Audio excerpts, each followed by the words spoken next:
Yo, what's going on, everybody? It is your boy Fitzmonk TV here, aka Jalorn33. I'm back here with another episode of the Legit Shoot podcast, here with your SmackDown review and results for February 5th, 2021. Thank you guys for joining me on the podcast tonight. All right, I'm not doing this live. I'm actually recording this almost 24 hours after SmackDown, right? And you guys have told me in the past that you guys don't care when I post the reviews. You guys don't care if I post them right after the show, 12 hours after the show, even 24 hours after the show, right?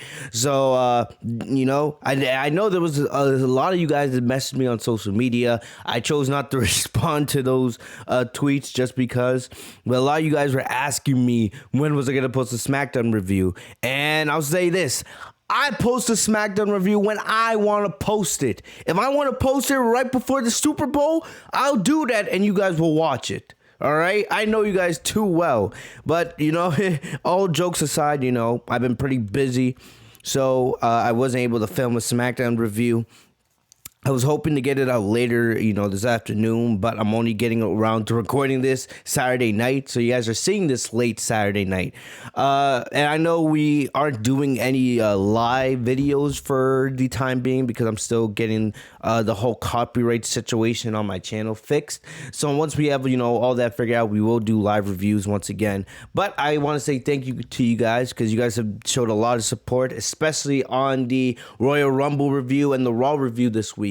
Right? Even though we're not going live, you guys showed a lot of support on those two videos. So I want to thank you guys for that. Also, the SASHA Banks versus Bianca Belair video that I posted, right? Where I went ham. I went like 40 minutes just talking about that one topic. We talked about why Sasha Banks cannot lose to Bianca Belair if that is the match they do for the SmackDown Women's Championship at WrestleMania. You guys have showed a lot of support on that. A lot of engagement. So thank you guys for all the support, man. And like I said, we're going to be talking about that a little bit more on tonight's review, on tonight's podcast. And we're going to be talking about it a lot on the road to WrestleMania, especially if that's, what we end up getting with Sasha and Bianca, which they did tease tonight on SmackDown. The road to WrestleMania is here, right? And they also teased Edge versus Roman Reigns for the Universal Championship tonight. And of course, we'll talk about that in just a sec, because that's what opened and closed the show tonight. But, I gotta be honest, man. I am not for Edge and Roman Reigns. I said this a little bit on the Royal Rumble review. I said this on the Raw review. I'm going to state it again here tonight on the SmackDown review. Edge versus Roman Reigns should not be happening at WrestleMania. I know WWE wants to put a trigger on that feud, and I know it's a big-time match, right? That's definitely going to be your main event of night 2 of WrestleMania, right? Because most likely, night 1's either going to be, whoever Sasha faces or the WWE Championship with Drew McIntyre. One of those two matches is going to probably main event night 1 of Mania. And we all know Roman's going to be the final match for night 2. No matter if it's against Seth Rollins, Daniel Bryan, or Edge, it doesn't matter. That's going to be your final match of WrestleMania. Right? And I get it. It's very, very, flavorful, right? It's very, very teasing to give us Edge versus Roman Reigns. That's a big time match. For some people, that's a dream match, right? One of the legends of the past against, one of the stars of today. Some people believe he's the star, right? Roman Reigns. And, that's a match I want to see, but I don't want to see that this WrestleMania. JD from NY, one of my favorite podcasters. I watched his SmackDown review before actually recording mine today, and I couldn't agree with him more. This year's WrestleMania card needs to be focused on having the best matches possible. Last year at WrestleMania, you had, The Undertaker versus AJ Styles, The Fiend versus John Cena, Goldberg versus Braun Strowman. Remember, it was supposed to be originally Goldberg versus Roman Reigns, but this year's WrestleMania should not be centered around the part-timers, right? That's one of the reasons why I was so glad that Goldberg didn't defeat Drew McIntyre at the Royal Rumble, And right now, we still don't know if Cena's going to be at WrestleMania or not. Right? I know that John Cena just recently did an interview on Jimmy Kimmel where he said that he wasn't going to be on WrestleMania this year. But, we all know WWE, this could be a lie. right? This could be John Cena saying things just so no one suspects it, and he makes like a big return like the week before WrestleMania. If we end up getting Cena versus Goldberg, it's whatever. But I don't want part-timers taking up major championship matches like they did last year, right? I respect the hell out of Brock Lesnar, but Lesnar's a part-timer at the end of the day. Same thing with Goldberg. Edge isn't a part-timer because, just look at this week. Edge was on the Royal Rumble. He was on Raw. He was on NXT and SmackDown. He was on 4 WWE shows this week alone. I feel like Edge, if he hadn't gone down with that triceps injury last year against Randy Orton, he probably would have been, close to full-time. Maybe not fully full-time, but pretty close to it. Right? This year's WrestleMania should not be centered around the part-timers. I'm talking about the Brock Lesnars, the Triple H's, the Goldbergs, right? The Shane McMahons of the world. If they are on the card, fine, but it has to be to elevate younger talent, not to take up spots from talent who deserve to be on that show. You guys, I know you guys understand what I mean. Like, so what's, for example, maybe like Brock Lesnar versus Bobby Lashley or Brock Lesnar versus Keith Lee. Those are matches I would want to see at WrestleMania. They aren't going to be the biggest matches, right? They're not going to be your WWE or your Universal or your SmackDown Women's Championship matches, which everyone's going to talk about. But that's a match I want to see at WrestleMania if Lesnar is there for the show, which he probably will be, right? Lesnar needs to be put in a position where he's elevating younger talent, elevating somebody like a Bobby Lashley, who's, some people consider the modern day Brock Lesnar, if you guys understand what I'm saying, right? Edge versus Roman Reigns, that's a match I want to see, but you got to think about it. Who does Drew McIntyre face? We don't want to see Drew McIntyre versus Goldberg again, or Drew McIntyre versus Brock Lesnar again, or some kind of random part-timer because they believe that's going to be a match that everyone wants to see at WrestleMania. We don't want to see those matches anymore. We've been there. We've done that. If you're going to bring a part-timer on WrestleMania, it has to be to elevate younger talent. And we don't need that for Drew. Drew needs a big-time match. Edge versus Drew McIntyre is perfect. Right? Because Roman actually has options to face at Mania. Like I said, he has Seth Rollins if they want to do that. He has Daniel Bryan, which I've been saying that's the match they should have been doing for months now. Right? But if you look at Drew's ran through most of the opponents you could have gave him. Right? He's beaten Lashley. He's beaten Lesnar. He's beaten Rollins, right? AJ Styles, Randy Orton. All these names he's already defeated. He defeated Keith Lee just a couple months ago on Raw Legends Night, right? McIntyre versus Edge is an actual match that we haven't seen yet. It's fresh. It's a feud that you can actually do for a couple months if they choose to do that.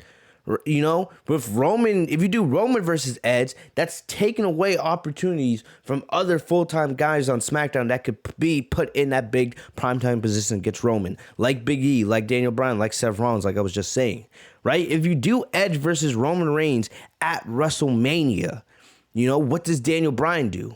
What does Seth Rollins do? What does Big E do? These are questions that we're going to be asking ourselves as we get closer and closer to WrestleMania. Edge fits way more on Monday Night Raw going up against Drew McIntyre because with Drew, we aren't really asking ourselves, right? Drew doesn't have all these opponents that he can face at Mania. Maybe they do Drew versus Sheamus, but I think we would all agree that's not a WrestleMania match to me. I like Sheamus a lot. And, if they, face each other at the Elimination Chamber or Fastlane here in the next couple of months, it'll be a great match. I think we all know that. But at the end of the day, Drew doesn't have that many contenders left. Because WWE has had him run through everybody over the last year. And I don't blame them because Drew's looked pretty dominant. But still, here we are, your biggest show of the year. And we don't know who Drew's going to face. Having Drew versus Edge is perfect. It fits that void. We don't have to really worry about who Drew's gonna face, right? Them having to scramble them and bringing a part-timer back, unless it was John Cena, coming back for number 17 against Drew. Really, there's no reason why they shouldn't do Drew versus Edge, because I still want to see John Cena get number 17. I still believe John Cena has one last good full-time run in him before he retires for good. right? But doing Roman versus Edge on SmackDown just takes away from somebody else that could be in that big primetime position with Roman. And here's the thing, right? If Edge does face Roman, Edge is gonna beat Roman. I don't see a scenario where Roman beats Edge. I don't see a scenario where that happens, right? And the thing about it is, I could honestly see Roman holding that title all the way to next year's WrestleMania. I'm being serious. With the level of heel work that Roman is doing right now, you can make an argument that Roman should even lose the Universal Championship at Mania.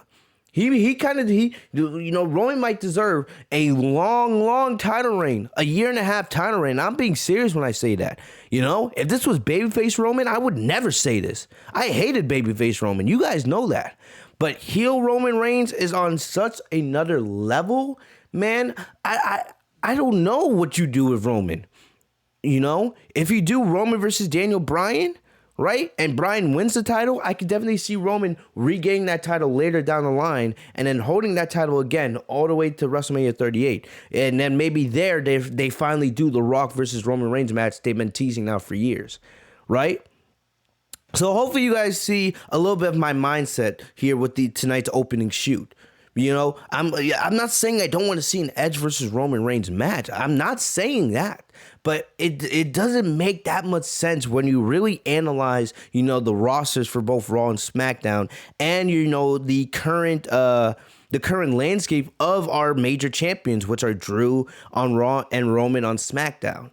Right? There's more options for Roman on SmackDown, and WWE should take advantage of those options. You don't really have that advantage with Drew on Raw. That's why it would make more sense for us to get Edge versus Drew for the WWE Championship at WrestleMania, and then give that spot against Roman to either somebody like a Daniel Bryan or a Seth Rollins, right? Or maybe even a Big E. So that's what I think WWE should really consider here.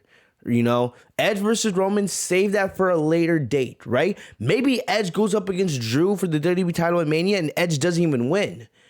And then maybe, Edge, faces Roman, or, they do an Edge versus Roman match later in the year, right? Maybe you give Edge that free agent status like they give John Cena, where Edge can be on both brands, because he was never on Raw. That's why Edge was on NXT and he was on SmackDown, right? Edge was never drafted to Raw or SmackDown.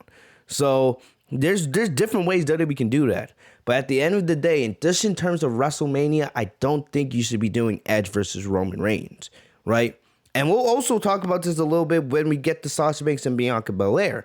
But the thing about it is, WWE really needs to consider what they want to do for WrestleMania. And I just don't think Edge versus Roman Reigns right now at Mania, right now, I'm just talking about right now, not in general, but just right now in terms of this year's WrestleMania is the way to go. Right? So let me know in the comment section what you guys think of that. Like I said, we're going to be talking about this a lot because, Edge did not make his decision tonight. They did tease it. They heavily teased Edge versus Roman Reigns, just like they heavily teased Sasha Banks versus Bianca Belair. But at the end of the day, we still don't know. And we're still going to have these questions going to Raw next week, going to SmackDown, and yada, yada, yada, right? But yeah, I wanted to really talk about why they shouldn't be doing Edge versus Roman Reigns for tonight's opening shoot. And we're going to continue that discussion as we get into SmackDown tonight. SmackDown actually wasn't a bad show. So like I said, SmackDown's been on a, decent run here to start the year. They really haven't had any bad shows. They've had some shows better than most, right? They've had a couple really good shows. But for the most part, SmackDown's just been decent for the most part. It's way better than Monday Night Raw right now. I'll say that. So speaking of Roman Reigns, we all know he retained the Universal Championship in that amazing Last Man Standing match with Kevin Owens from the Rumble this past Sunday. And that's how we opened the show. So Jey Uso was back. The reason why Jey Uso, he wasn't on SmackDown last week. He wasn't even in the Rumble. I thought it may have been COVID related, but it was because Jey wasn't medically cleared. I don't know what was the main reason for that. I don't remember Jey really being injured. Maybe he had a concussion or something. I don't know. But that explains why Jey Uso wasn't on SmackDown last week or was not in the Men's Royal Rumble match. Because remember, Jey did announce that he would be in the match. So, but he was back tonight with Paul Heyman and Roman. So Reigns made his way to the ring. Look, the one thing that I don't like is they do the same thing to open SmackDown every single week. It's Roman coming out with Jay and Paul Heyman, doing his 3-minute entrance where he walks super slow to the ring when he doesn't have to in the Thunderdome. But you guys know. I don't know why they got to do the same thing every single week. As great as Roman is, why not start the show with Bianca Belair, right? With all the outpouring that Bianca's gotten on social media, why not, start the show with something different? As great as Roman is, he hasn't had a bad segment in months. It's just repetitive when you do the same thing over and over and over again. I don't think they need to start the show with Roman every single week. If anything, do it like every 2 weeks, right? But basically Roman said, he said, I'm putting the past behind me, talking about, Kevin Owens. He didn't really spend any time recapping what happened in the Last Man Standing match. He said he's looking towards the future, and he said the future is Edge. Like I said, tonight they were really heavily teasing Edge versus Roman Reigns, right? But there was something that Roman did here that was really, really good. Reigns said he is the main event, and Reigns was mad, right? He was mad because, Edge was wasting people's time. He said Edge wasted his time on Raw, and he wasted his time even going down to NXT and the Performance Center, right? Teasing that he would go after Drew McIntyre's WWE Championship, or even teasing that he would go after Finn Balor and the NXT Championship. I am hearing rumors, just quickly on that, I am hearing rumors that, WWE is teasing, since it's, WrestleMania is going to be 2 nights this year again. WWE is teasing doing Karrion Kross versus Finn Balor for the NXT Championship at Mania, which I am not against, right? I'm not against, because Karrion Kross, he's, you could say he's probably the best character down in NXT right now. Plus, Finn Balor is no stranger to the main roster, because remember, Balor was on the main roster for over 3 years, before he went back down to NXT. So, that would be a big spotlight for NXT, and I would have no problem with them doing an NXT Championship match at WrestleMania between Finn Balor and Karrion Kross. I think that would be a great idea if Triple H is able to convince Fitzmonk to actually do it. So I'll keep you guys updated on that. We still have a long way to go till WrestleMania, so of course, we'll see. But back to Roman here. Roman's promo here was so good. Roman was saying that Edge should be groveling at his feet and begging for a place on the island of relevancy, right? Then Reigns ordered Edge out, and Edge didn't come out. He also ordered Paul Heyman, like, Paul, get Edge out here right now. So Paul is, talking to the people at ringside. He's like, play Edge's music, man. Get him out here now. Play Edge's pyro. So I love this. But Edge never came out, right? Then it was communicated to Heyman that Edge was not yet in the building. And this pissed off Roman a lot. And, when I heard Roman started screaming, "Do you think I'm a fool?" And then I was like, oh, man, that was gift material right there. And I saw it on Twitter right away. I really love that. The intensity that Roman brought here, right? So Roman was like, Edge must think I'm a fool. Do I look like a fool, Paul? Do I look like a man who wants to play games? Why would you play games with me? Oh, man, love that line. So Roman was frustrated here, and Reigns told Edge he had until the end of the night to give him his decision. So here's the thing with Roman, right? So basically, if you're analyzing this segment, Roman, right? Roman doesn't care about Edge. He doesn't care, if Edge chooses him or not. But Roman believes he's the top champion in WWE. And he kind of proved that when he beat Drew McIntyre at Survivor Series, right? And I feel like most of us would agree that as great as Drew McIntyre is as WWE champion, Roman and, the character he's been portrayed as since he came back in August, Roman's been the best heel in the entire wrestling industry. Roman has been fantastic since he turned heel, doing the best work of his career, right? So Roman, right, even though the Universal Championship and the WWE Championship are supposed to be equal, I feel like the majority of the WWE Universe would say that Roman is the top champion in WWE at the moment, right? So Roman sees himself as the top champion, right, in the entire company. He doesn't view Drew to being on his level. So Roman believes that Edge not choosing him right away is disrespectful. Roman doesn't care how much of a legend Edge is. He doesn't care how many times Edge has held the world championship, right? He doesn't care that Edge won the Royal Rumble, right? Roman would have came out and said the same thing if it was John Cena, if it was Seth Rollins, if it was Daniel Bryan, whoever won the Royal Rumble. It doesn't matter. Roman would have came out and said the same promo.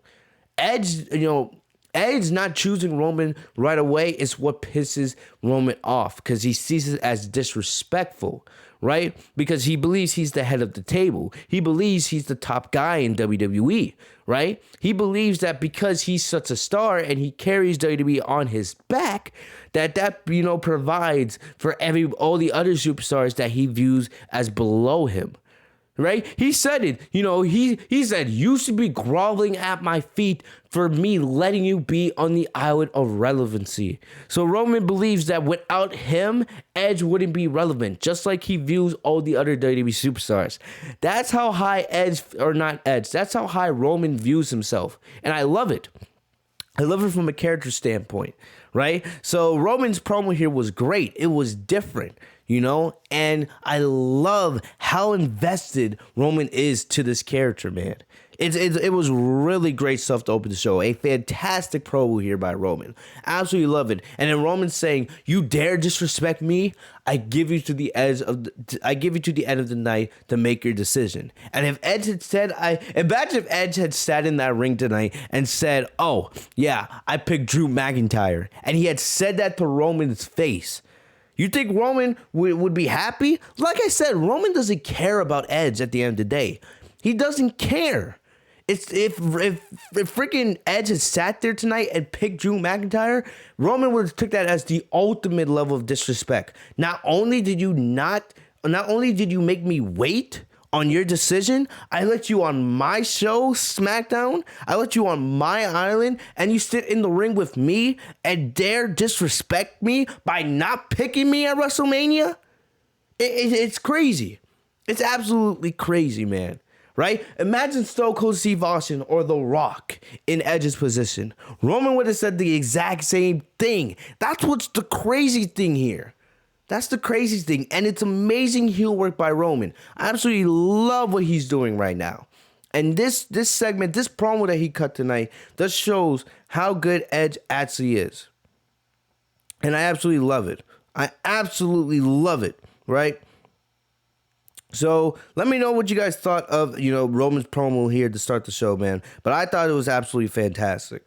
All right. So we would see Roman again. Edge would arrive later in the night, and, Heyman told Roman that Edge is here. And then Roman had a frustrated look on his face. And, we'll talk about what happened in the main event here, once we get there. But we got to get through the rest of the show first. So moving on. I'm just checking my fantasy scores real quick. Fantasy team doing pretty decent.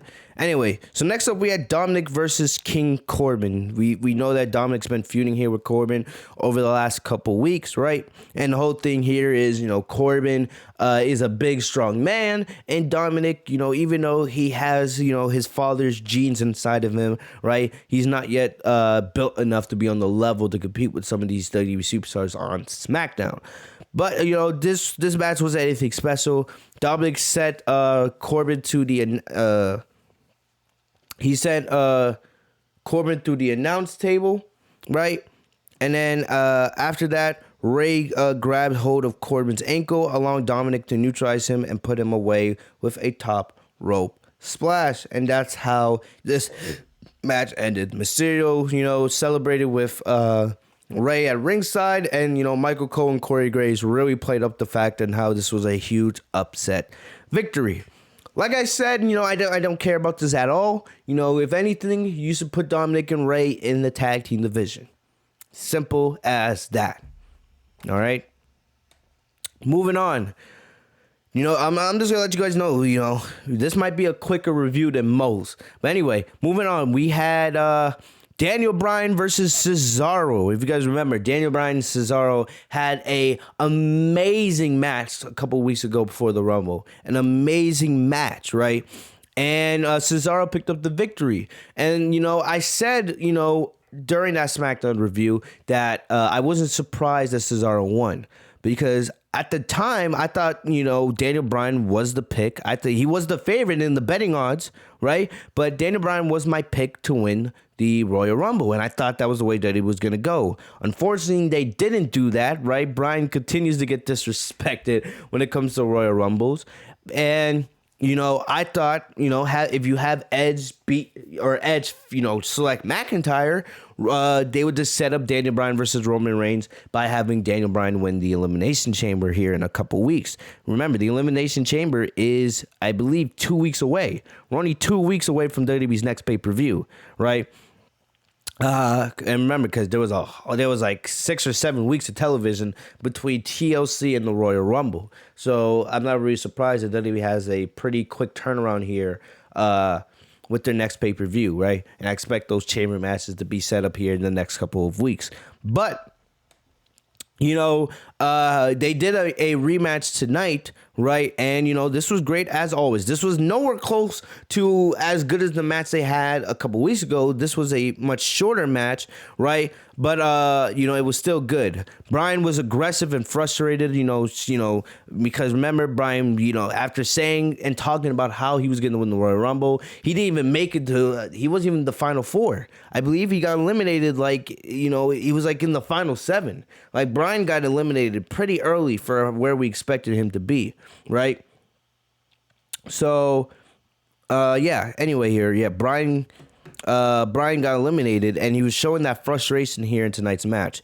He punished, the Swiss sideboard with kicks, right? He went for the running knee. There was also a point where he actually gave Cesaro a huge bloody wound on the top of his head. Cesaro has a clean-shaven head, so you could see the blood everywhere, So he went for the running knee, but Cesaro caught him and dropped him across his knee with a backbreaker, right? Then Cesaro did the swing, and then he applied the sharpshooter, and Daniel Bryan tapped out. This was shocking. Yeah, I know a couple weeks ago Cesaro beat Bryan with the neutralizer, but here tonight, Bryan got beat with a submission move.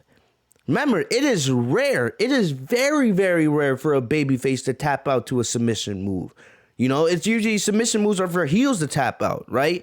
No, but Daniel Bryan tapped out to the sharpshooter. I'm like, what? I was shocked when I saw this. I even tweeted it out. For those of you guys who don't live tweet with me during WWE programming, make sure to follow me down on Twitter down below.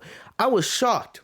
And I thought about it for a sec, and then I came up with 2 things. First off, I'll start with Cesaro.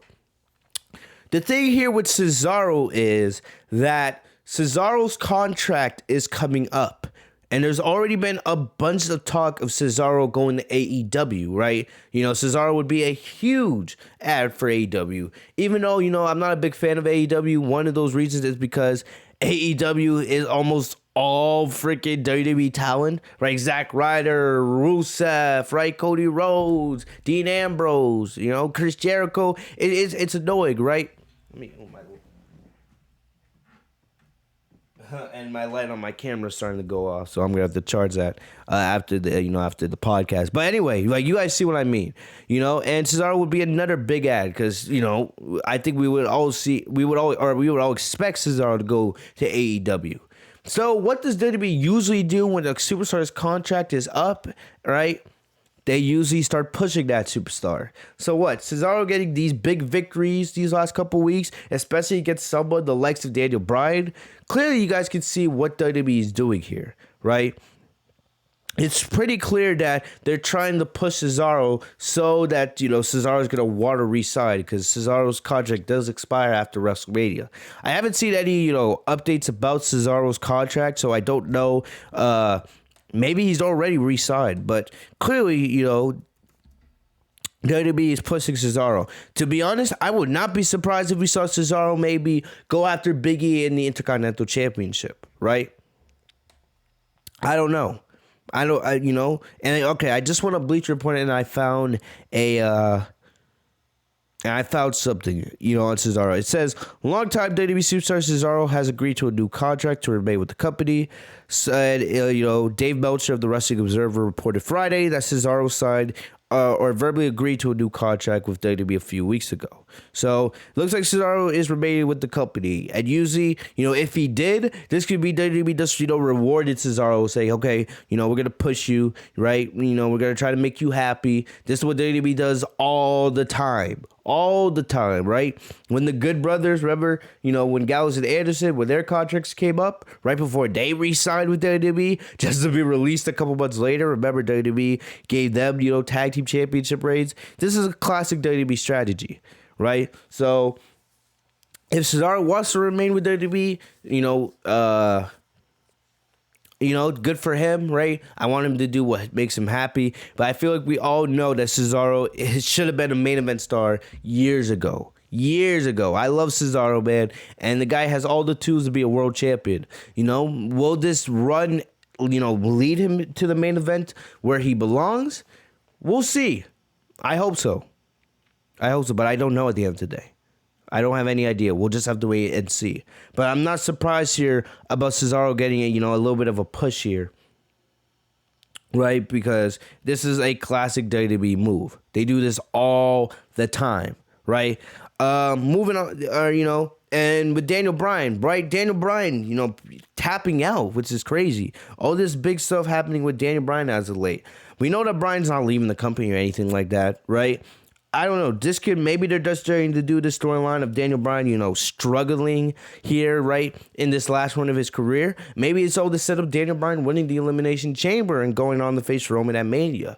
Maybe that's what they're doing, But at the end of the day, we won't have any idea what the plans are until we know what Edge's decision is and which champion he chooses to face at WrestleMania. So until then, we don't know. I am very surprised to see, Edge, struggling like this.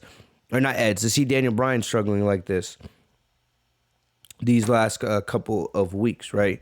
I expected a lot better for Daniel Bryan, starting off WrestleMania. But, of course, we'll just have to wait and see.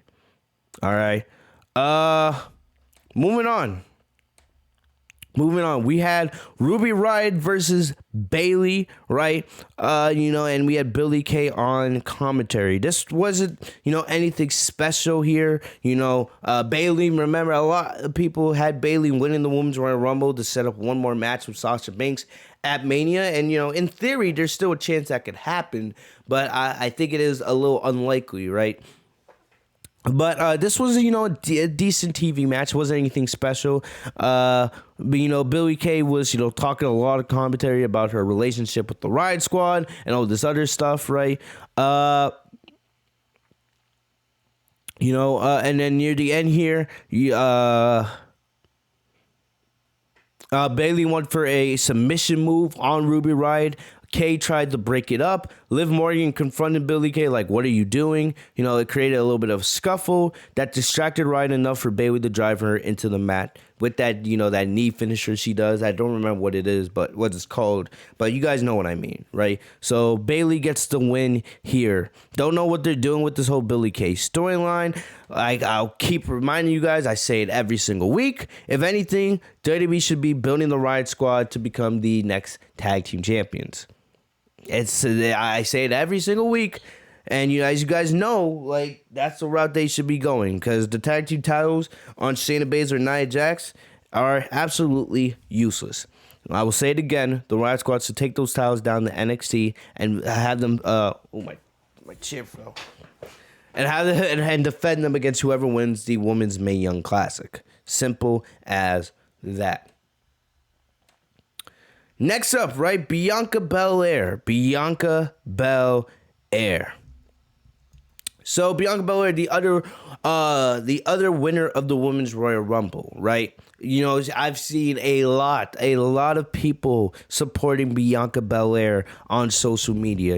Everybody has been, wishing Bianca a lot. If you guys haven't seen the video of Bianca's parents reacting to her winning the Women's Royal Rumble, it was actually kind of emotional, right? To see her dad all excited, jumping on the table, and her mom screaming and yelling. You guys know I'm a big Bianca Belair fan. And I want what's best for her. But I will say, JD from NY said it, BC Amplify said it. It's too early for Bianca Belair to become the women's champion on Raw or SmackDown, right? Because at the end of the day, Bianca has made her decision. Like, they are heavily teasing Bianca versus Sasha Banks, and we've talked about it, right? Like I said earlier, I made a 40-minute video talking about Bianca versus Sasha and why Sasha has to win if they choose to do that match at WrestleMania. So go check that out if you guys haven't already. But I'll just reinstate some of the points I made in that video on tonight's podcast. If they do Bianca versus Sasha, Sasha must win. It is still too early for Sasha to drop that title, and I still think it's a little bit too early to make Bianca the next big star of the women's division. What I mean is, Bianca's not ready. I'm not saying Bianca's not great. We all know how great Bianca is, but she still needs some time developing her character on the main roster, right? Elevating herself. She just had a great feud with Bayley, and it looks like they are teasing her to go up against Carmella, which I've been saying for the last couple of weeks is probably what Bianca's going to be doing until she's ready to start her WrestleMania program with either, the Raw Women's Champion or Sasha, right? But no matter what, no matter who Bianca faces at WrestleMania, Bianca should not be winning the title. And it's not because I don't like Bianca Belair. I feel like you need to make a big story out of this. Make Bianca's rise to the top something that we all get invested into. No matter if she goes up against Asuka or Sasha Banks, Bianca should have an amazing match, right? Because we know how great both of those women are. But at the end of the day, she should fall short because she's still a young superstar. It's her first WrestleMania, and no one's going to blame her if she loses. It's not going to bury her momentum. I hate when people bring up the Charlotte and Rhea Ripley example. Charlotte should have never won at WrestleMania last year. It's that simple. Charlotte should have never beat Rhea Ripley. I don't care if there was no fans or not, right? Rhea Ripley should have defeated Charlotte at WrestleMania. Charlotte did not need that victory. Charlotte already has 3 WrestleMania victories. 3. She didn't need to beat Rhea Ripley. She didn't even deserve to. She didn't do anything with the NXT Women's title. Sasha, this is her first long title reign. First long. And the thing about it is, it's really just beginning if you think about it. We all know as good as Sasha is, Sasha should be running through the entire SmackDown Women's division. Right? They decided to do two months of the Carmella feud, and it wasn't bad. It was a good side feud. The matches were really good, especially the match from TLC. Really good match. Easily Carmella's best match ever on the main roster. But her reign is just getting started. She used to be running through Sonya Deville, Natalya, Ruby Riott, Liv Morgan, Rhea Ripley, right? With the rumors that Rhea Ripley's going to be on SmackDown. Becky Lynch, if Becky comes back to SmackDown, whenever she's ready to return. Sasha should be getting a long reign showing people why she's the best. Because JD said it best on his review, and I'm going to repeat it here. Sasha Banks is all about great feuds and great matches. That's her legacy, right? She's won titles and all that, but we all know Sasha, she's going to go down as the best female wrestler ever because of the feuds, the stories, and the matches she puts together. Almost everybody that Sasha has faced, if you go and ask them, I say this all the time, ask Bayley, ask Charlotte, ask Becky, ask Ronda, ask Alexa, ask Nia, ask Asuka, ask all those superstars, right? Who was your best match on the main roster? Almost all of them will say Sasha, and if they don't, they're retarded and they're stupid at the end of the day. Or they're just flat out lying to themselves, right? It's simple. Sasha's the best in the world. I say it all the time. All the time because it's true. It's fact. And that's what this title reign should be. Sasha showcasing why she's the best in the world. It's too early for her to lose that title at Mania. Plus, like I said before, she's never won a WrestleMania match. One of the best ever to do it. One of the greatest to ever do it. Never won a WrestleMania match? You're going to have her go down 0-6 at Mania? Really? We just got done with the title reign curse, right? Sasha never being able to defend a singles title. And now what? We're going to continue with the new curse? The new streak? The opposite of Undertaker's WrestleMania streak? Sasha never being able to win a WrestleMania match, that should not be a story. But we know that the longer that story goes, and as the years continue to go by, the more people are going to make that into a story. And one of the best of all time should not have that hovering over her head. Sasha trains way too hard, and she proves that she's the best in the world every time she marches into that ring. The best in the world should not have it hovering over her head that she's never won a WrestleMania match. This is the story. No matter who Bianca faces, no matter if it's Sasha or Asuka at the end of the day, no matter if it's Sasha versus Rhea Ripley, no matter if it's Sasha versus Bayley, no matter if it's a Sasha versus Bianca versus Rhea Ripley, or no matter if it's Sasha versus Bianca versus Rhea versus Bayley in a fatal four-way, no matter what they do. Because at the end of the day, it's going to be one of those three names. It's either going to be Rhea Ripley, it's either going to be Bianca Belair, or it's going to be Bayley facing Sasha at Mania. No matter what, Sasha has to retain. The time for Sasha to lose that title will be at SummerSlam. It will be nearly a year since she won that title, and by that time, she would have had so many great matches and so many great feuds that we're going to look back at Sasha's title reign and the year that she spent as champion and be like, wow, Sasha Banks once again showing everybody why she's one of the greatest of all time. Right? That's what Sasha Banks is about. Don't take that from her. Don't put that negative storyline of her never being able to win a match at WrestleMania. She doesn't deserve to have to deal with that. She doesn't. And I will say this again. No matter if it's Bianca versus Asuka, I don't even know if Asuka will be the Raw Women's Champion going to Mania. I have no idea what you do with the Raw Women's division. But no matter what you do, Sasha has to win at Mania. Bianca losing to either Sasha or Asuka or whatever, right? As long as it's against one of those big names and it's a great match like we all know it will be, it's not going to squash Bianca's momentum. It's going to make Bianca a bigger star. All people are going to say is, oh, Bianca's not buried. She just lost to one of the best of all time in Sasha Banks or Asuka or whatever, right? And then it's going to make you want to see Bianca's climb to the top once again. You can have Bianca win Money in the Bank. You can have Bianca work her way back up the ranks and challenge Sasha at SummerSlam. That's when Sasha drops the title to Bianca. So if anybody from WWE is listening, I know JD said on his review, BC Amplified said on his review, I'm saying it on mine. Sasha cannot lose at WrestleMania. Sorry, I messed it up. Sasha has to retain. It's too early in her reign. She hasn't won a WrestleMania match. Like I said, if Sasha had already won a WrestleMania match, we're not having this conversation. It's that simple. It's that simple. Sasha's like your biggest mainstream star outside of John Cena and Roman Reigns. Look at you guys if you guys haven't heard the news, Sasha's going to be starting in she's going to be waving the green flag as the honorary starter for the Daytona 500. That's the biggest race in all motorsports. Right? I'll let you guys know something about me. Growing up, I was a big NASCAR fan.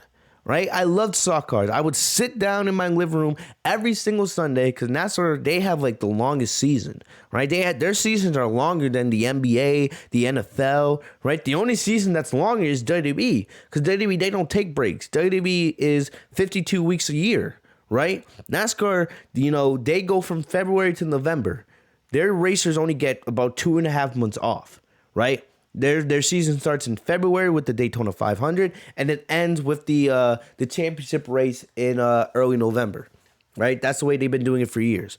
Every week when I was a kid growing up, I would sit, I was sitting in the living room. I would either watch Tom Brady and the Patriots play, right? I would watch NBA on Sunday on ABC, right? Because Sundays are usually when they would do the primetime NBA games, or I would watch NASCAR races on Fox or TNT, right, or ESPN, depending on what time of the year it was, right. I was a huge Jeff Gordon fan. Huge. Number 24. The number 24 of DuPont Chevrolet.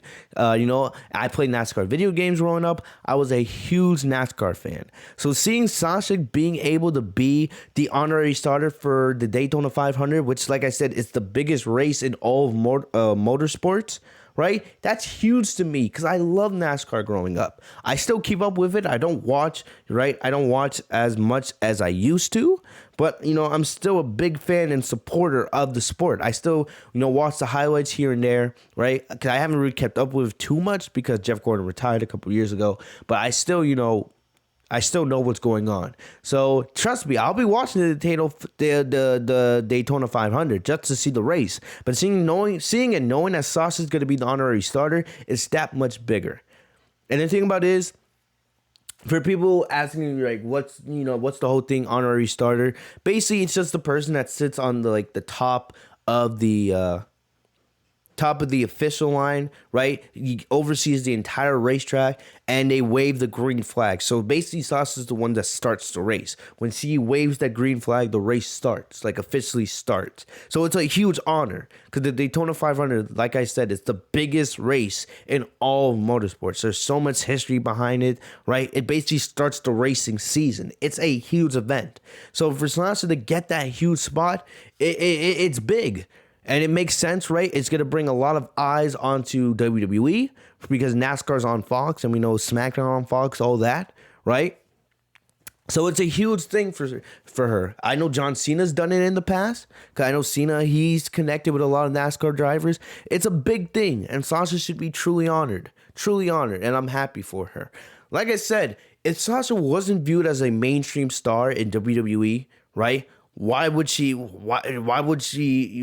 get this honor? Why didn't they give it to, I don't know, a Charlotte, right? Or, I don't know, a Bayley, right? And you guys know Charlotte and Bayley. We all know they're stars. But Sasha's one of their biggest mainstream stars. Look at how her popularity has exploded thanks to her role in The Mandalorian, right? Stephanie McMahon was on an earnings call. for SmackDown. Or not SmackDown, with the WWE investors and all that. And she talked about basically the biggest thing that a WWE superstar did last year outside the company. She said it. She said that Sasha Banks, or WWE superstar Sasha Banks being in The Mandalorian as Coach Reeves. It was the biggest thing that any superstar did outside of the company last year. During a pandemic, nonetheless. And, Sasha will probably be back in The Mandalorian Season 3 when that releases in a couple years. So WWE sees Sasha as a mainstream star, and she deserves everything she gets, right? Just don't disrespect her by having her lose the title early in her reign at WrestleMania and having her lose another WrestleMania match. Because there's going to be tons of eyes on WrestleMania and tons of eyes on Sasha's match, whoever she does face. So, I know I'm rambling a lot, but I have to explain to you guys. I gotta make you guys understand. Yes, I'm a huge Sasha Banks fan at the end of the day, but logically, there's no reason for Sasha to lose at WrestleMania. No reason at all. All right, so there's my second big rant of tonight, right? Once again, me reinstating why Sasha has to defeat Bianca or whoever they have Sasha face. Right now, it's looking like Bianca, and that's probably what it's going to end up being, but Bianca did not make her decision tonight. So, anyway, what happened here? Bianca made her way to the ring. She announced that or she was about to announce who she was going to face, right? She talked about Asuka. She also talked about Sasha. But before she could make her decision, she got interrupted by Reginald. Reginald laughed off the idea that she could beat Banks, right? So it's like Reginald now has become a huge Sasha Banks fan. I guess, since Sasha defeated him a couple weeks ago, Reginald, has had I guess you could say a change of heart, right? But Reginald, said that Bianca couldn't defeat Sasha, right? And he also said that he can't or she can't defeat Carmella, and that's when Carmella came out. Carmella talked about how she defeated Sasha twice, but I was like, really, why are we having Carmella talk trash about Sasha when she lost to Sasha clean at 2 straight pay-per-views? But it was whatever. Like I said, I wasn't really surprised here because I told you guys Carmella is probably going to be, Bianca's next feud before we get on the WrestleMania, whoever Bianca chooses to face, which will most likely probably be Sasha, right? Sasha came out. Sasha had a beautiful black outfit on tonight. Once again, Sasha, man, the way she dresses, she oozes confidence, right? That's what the way she dresses, man. So Sasha comes out, she hits the ring. She stated that she was putting Carmella in the rearview mirror, and then Sasha put over Bianca. So you had Bianca putting over Sasha here, and then Sasha putting over Bianca. You could see the joy in Bianca's face when Sasha was putting her over. Sasha said, I seen you lift Otis, right? I know you're the strongest. I saw how you defeated Bayley in the obstacle challenge, so I know you're the fastest. But the best, and Sasha did her, her normal laugh, and she says, you've got it all, but you don't got this, as Sasha raised the SmackDown Women's title, right? So you can already see it's like they're setting it up. Sasha said to Bianca, if you're going to choose me, right? So Sasha like, don't wait. If you're going to face me, just say it already, right? Let's not waste time here. So then Reginald stepped in and said that Bianca would not defeat Sasha, and Sasha laughed, right? It's like, I kind of like how Reginald's now a fan of Sasha, And then Bianca got pissed off and then whipped Reginald with her ponytail, right? So, and you could hear it actually, you could actually hear the ponytail, jumping off of Reginald's back. So Bianca's ponytail is pretty strong, and that was it for the segment, right? So still, this segment was mainly, to put Bianca over a little bit, right?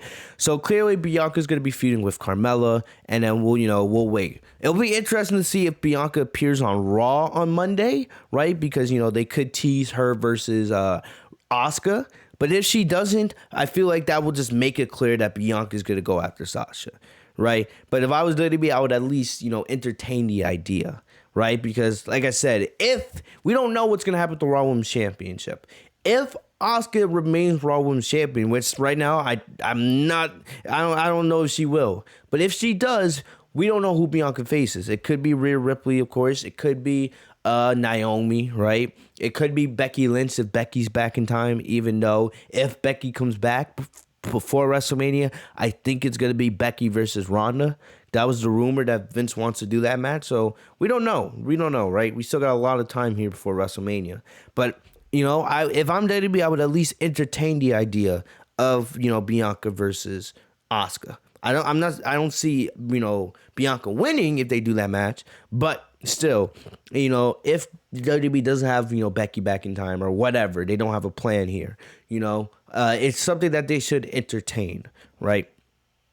So moving on here, right? Like I said, we don't know who Sasha's next challenger is going to be.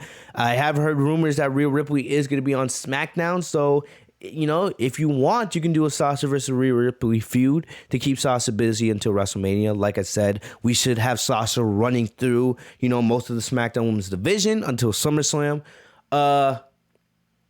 Also, they could do Sasha versus Sonya Deville. That's still a feud I want to see, right? You still have Natalya or, Ruby Riott. So there are options for Sasha, right? So we'll see. Who knows? Maybe Sasha defends in the Elimination Chamber in a couple weeks. We'll have to wait and see. But there's definitely options here. Next up, we had Chad Gable and Otis versus Dolph Ziggler and Bobby Roode, right? We had the Street Profits doing commentary from an undisclosed location, so somewhere backstage, right? This match didn't go on long. Basically, the match ended with Roode did the glorious DDT on Gable for the win, right? So, like I said, I don't have a problem with Gable and Otis being the tag team division. Like I said, they're not going to win the tag titles, and it's kind of frustrating once again because Otis should have never been broken up from Tucker, right? Heavy Machinery, in anything, Heavy Machinery should be on SmackDown as the SmackDown Tag Team Champions right now. That should be the case, But I don't have, like I said, I don't have a problem with Gable and them being the tag team division. It's just that Otis has the wrong tag team partner. That's the only thing here, right? But this match wasn't anything special. It was mainly just to get over, Roode and Ziggler, try to make them look dominant as tag team champions. Clearly, like I said, we're probably going to see the Street Profits get a rematch at some point. Maybe at the Elimination Chamber. Maybe at Fastlane, right? But like I said, if Jimmy Uso is back in time, the match you should be doing for the SmackDown Tag Team Championship is the Usos versus Street Profits at WrestleMania. That's the match that I would do. All right. They had Hulk Hogan on tonight's show talking about his match with Andre the Giant, right? Because it was 33 years to the day since that match back at, I don't even remember what WrestleMania was. I wasn't even alive at the time. But, you know, I didn't care about this. It was a waste of time, right? I don't care about anything you do with Hulk Hogan. Same thing with Ric Flair. I don't care. There's nothing you can do on WWE TV with these people that will make me care. I'm sorry. I feel like it was just put on this, you know, filling a little bit of time. But, you know, don't care. Moving on.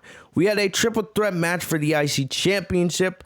We had Sami Zayn, Big E versus Apollo Crews. This was actually probably the match of the night. This was a really fun triple threat match.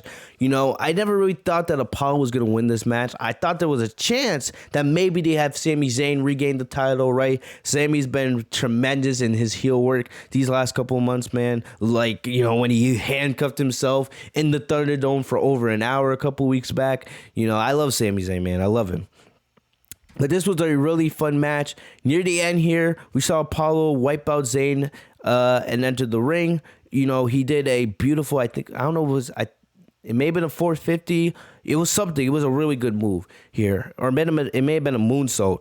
But, you know, Crews did a big move on Zayn, right? But Big E caught Crews with the big ending and got the win. So, just a couple things, two quick things from here. You know, I don't know what you do with Apollo Crews. Like, they teased him turning heel a couple weeks ago. Remember when they had him in Roman Reigns' locker room? Remember also they had Paul Heyman giving him that speech on Talking Smack. So, like I said, I don't know if they have any big plans here for Apollo Crews. I did see a backstage interview they had with Crews after the match where he was very despondent. He didn't know, you know, what was next for him. So maybe they set up an Apollo Crews heel turn. Like, you know, I would definitely be interested in seeing that. But the other thing is, what's next for Big E? I did talk about maybe you do a Big E versus Cesaro match, especially with the run that Cesaro's been on these last couple weeks. I would have no problem with that. You can also do Big E versus Shinsuke Nakamura, right? You can also do, you know, I've been saying, you know, they should bring back Aleister Black, right? Bring back Aleister Black and build him up to face Big E. But I think that, you know, maybe the biggest thing they could do here is they announced tonight on SmackDown that next week Seth Rollins will be returning to SmackDown. Remember, Seth did return at the Rumble. There were some people saying that Seth was supposed to win the Rumble, right? You know, when Edge actually eliminated Seth, you know, Seth was kind of shocked. Edge was kind of shocked for a second. So there was some people saying that, you know, Edge was not supposed to win. It was supposed to be Seth Rollins, and that they were going to turn Seth Rollins into a babyface to face Roman at Mania. I don't know really how true those plans were supposed to be, but we'll just have to wait and see. But for right now, right, if you have Seth coming back next week on SmackDown, right, and he's not returning as a babyface, you know, you could do Seth versus Big E. That could be your WrestleMania program because, you know, Seth, he's one of the bigger stars in the company. He's going to need a big-time WrestleMania match. And if he doesn't end up facing Roman or anything like that, Seth versus Big E would be a perfect, you know, IC title match. Seth has history with the IC title. Big E, you know, he's just... Big E's on a pretty good run right now. I would have no problems with them doing Seth versus Big E for the IC title at Mania. No problems at all. You know, so we'll see. We'll see more about Seth's direction when he returns next week, right? But you know, I think that's the most likely direction for Seth going forward if they have him remain as a heel and they don't turn him babyface. So we'll see. We'll see. All right. So I wanted to mention that pretty quickly. And lastly, right, we had the main event here. Edge came out. Edge had some really cool rated R sneakers, right? But you know, Roman came out right before Edge could make a decision. He had Uso and Heyman by his side, Edge asked, Roman if he was already sweating him because he brought backup. So Roman asked Heyman to get into the ring, and then he asked Jay to, head to the back or head to the bus. Roman said, "I'll meet you at the bus, Uso, right? I got this." And at first, Uso was like, "What? You told me to leave?" And then, Roman gave him this look like, "Are you second guessing me? Are you gonna try to disrespect me?" And Jay was like, and Jay knows not to disrespect Roman. He's been on, the other side of Roman's wrath before, and Jay left the ring, right? So Reigns says that this was real. I love this. Like, once again, Reigns' promo work right now is absolutely off the charts. Reigns tells Edge, like, "You disrespected me, therefore you disrespected my family." Right? So Edge is sitting there, just smiling, and Roman's like, "You're right, I'm going to give you one chance. Acknowledge me as the top champion. Acknowledge me as the main event of WrestleMania." And I was like, damn, like, once again, Roman doesn't care about Edge. He doesn't care about his legacy. He doesn't care how big a star Edge is. That's how highly Roman thinks of himself. And I'm all here for it. I love it. I love it.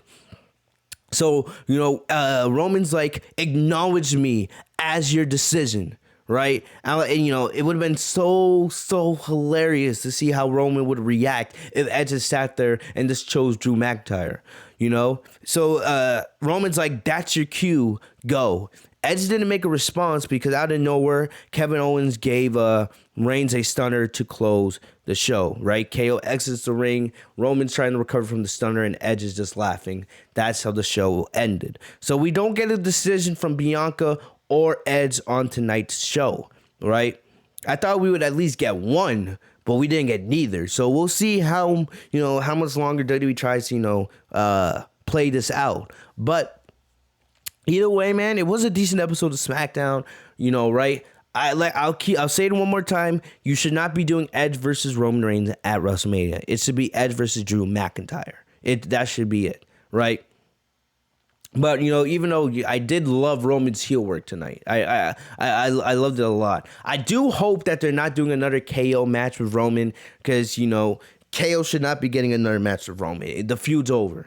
The feud's over. Let's move Roman on to something else. The buy time before we get WrestleMania.